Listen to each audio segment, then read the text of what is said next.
Qui va ouvrir sa gueule après ce texte? Qui donnera son avis? Qui va trouver un prétexte?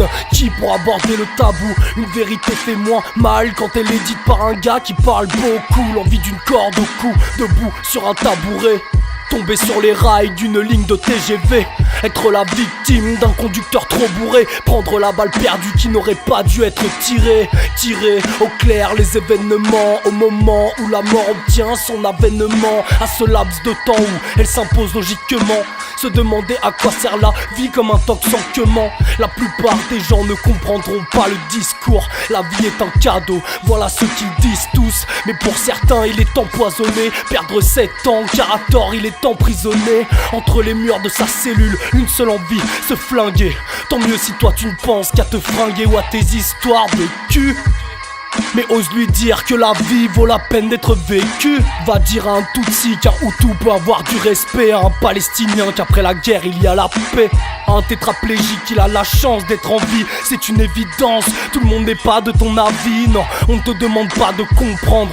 Tu ne pourras jamais respirer sous l'eau sans l'aide d'un scaphandre, noyé sous une vague de métaphores, de phrases lourdes de sens que tu analyses encore hardcore, d'en arriver au point de non-retour et d'en subir les reproches des alentours. T'aurais besoin de soutien mais tu t'es fait lâcher. Il ne pige rien, t'as toujours envie de te lyncher. Ta famille t'aime, tes amis aussi. Le genre de phrase que t'entends dès que t'évoques le suicide. Faut sortir de ces schémas à la con. Ils font 100 fois plus de dégâts qu'un pur de queue-con. Mais qu'est-ce qu'on peut dire comme connerie quand même?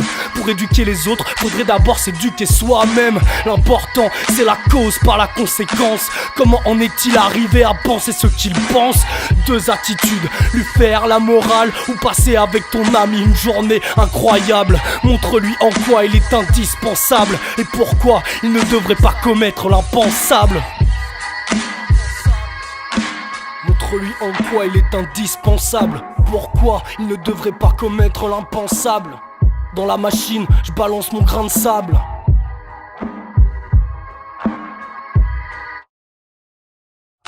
Tu sais, j'aurais tellement aimé, j'en ai pas eu l'occasion, j'aurais dû deviner. Je ne suis qu'un gros naze, toujours je m'en voudrais.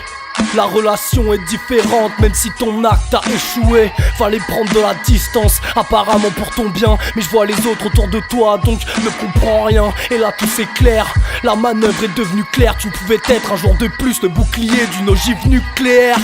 Causé par ma rupture, je me permets d'en parler, j'en fleuris sa sépulture. Et l'idée de m'écarter de toi partait d'un bon sentiment. Mais on ne traite pas l'amitié telle une pièce d'un centime, non. Je voulais m'écarter de toi pour ne plus te faire souffrir. J'ai rapidement compris, ICYO.